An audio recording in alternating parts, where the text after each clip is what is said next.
himself. We claim that morality is noble and that we should keep it, that immorality is vile and that we should avoid it.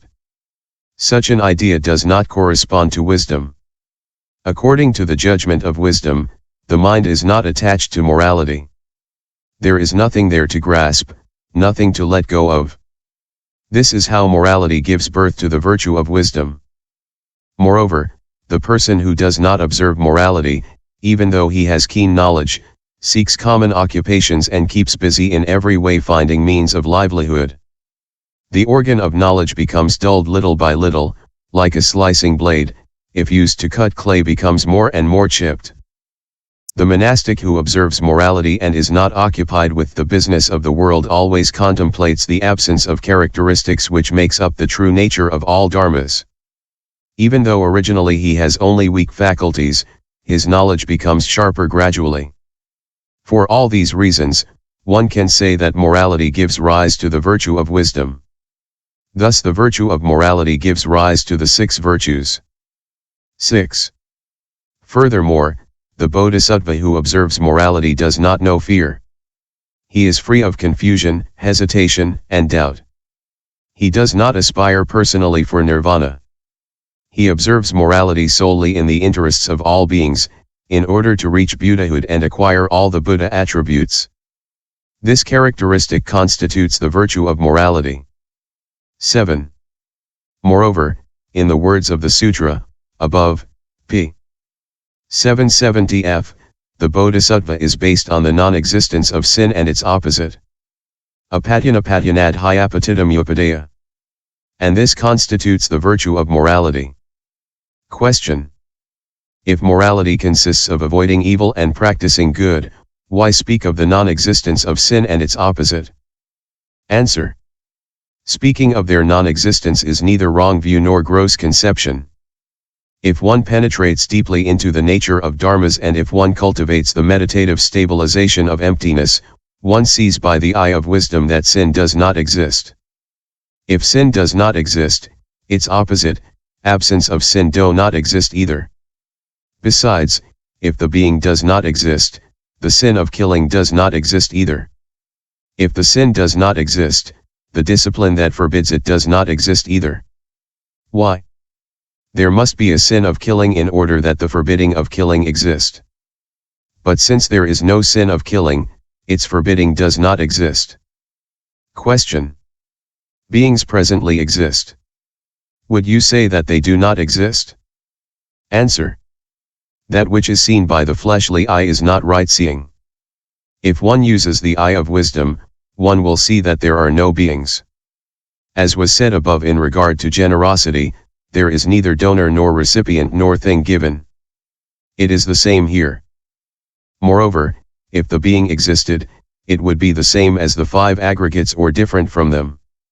If it were identical with the 5 skandhas, the skandhas being 5 and the sentient being 1, 5 would equal 1 and 1 would equal 5. An exchange market where 5 would equal 1 would find no taker. Why? Because 1 does not make 5. This is why we know that the 5 skandhas do not make up one single being. Moreover, the 5 skandhas that arise and perish are of impermanent nature, whereas the being's nature is to pass from one existence to the next by accumulating sins and merits in the 3 worlds. If the 5 skandhas are confused with the being, the latter would be like plants and trees which, arising spontaneously and perishing spontaneously, are unaffected by the bond of sin and by liberation. Thus we know that the 5 skandhas are not the being. That a being exists outside of the skandhas has already been refuted above when it was a question of the eternity and omnipresence of the atman. Besides, the view of self does not arise outside of the 5 skandhas. If a being existed outside of the 5 skandhas, it would be eternal and, if it were eternal, it would escape birth and death. Why? Because birth is to be after not having been, and death is to perish after having been born. If beings were eternal, they would fill up the 5 destinies. Being eternal from the very beginning, would they return into existence? Free of birth, they would also be free of death. Question.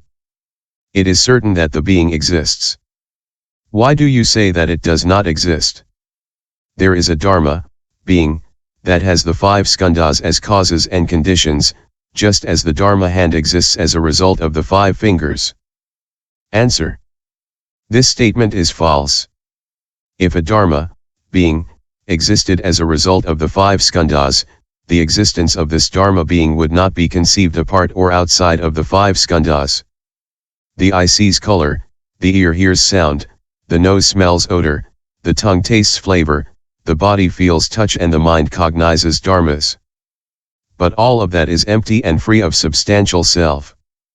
There is no being distinct from these 6 things. The heretics, who believe the reverse, claim that the being is the eye that sees colors, etc. Up to the mind that cognizes dharmas.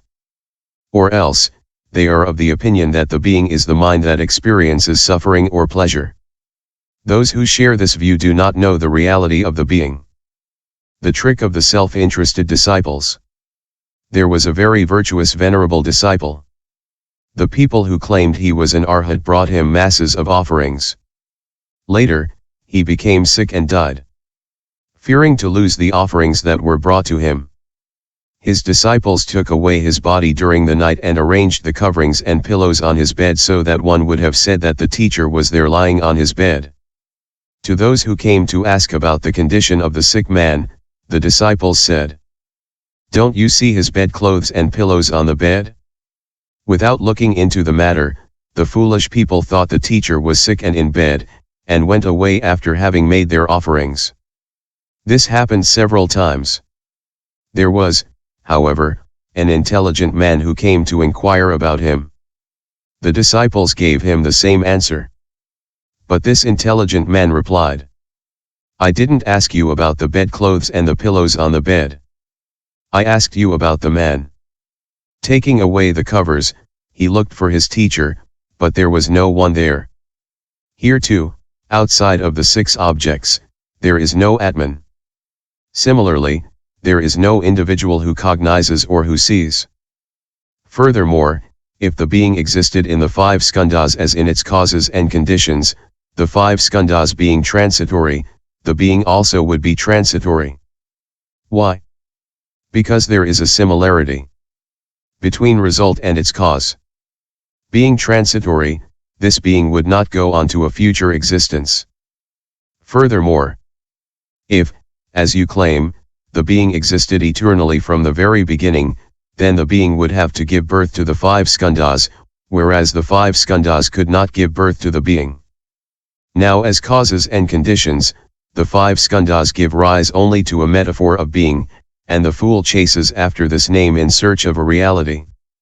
This is why the being is really non-existent. Since the being does not exist, there is no sin in murder, and since murder does not exist, there is no discipline to forbid it. Furthermore, if one examines the 5 skandhas deeply, one will know by the analysis that they are empty like visions in a dream, like reflections in a mirror.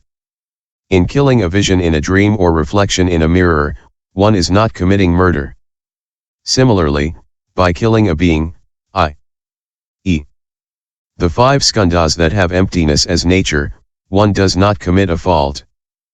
Finally, the person who hates sin and is attached to its opposite, feels scorn and pride when he sees someone transgress the precepts. He feels affection and respect when he sees an honest man observing the precepts. Such a morality is a generating cause of sin.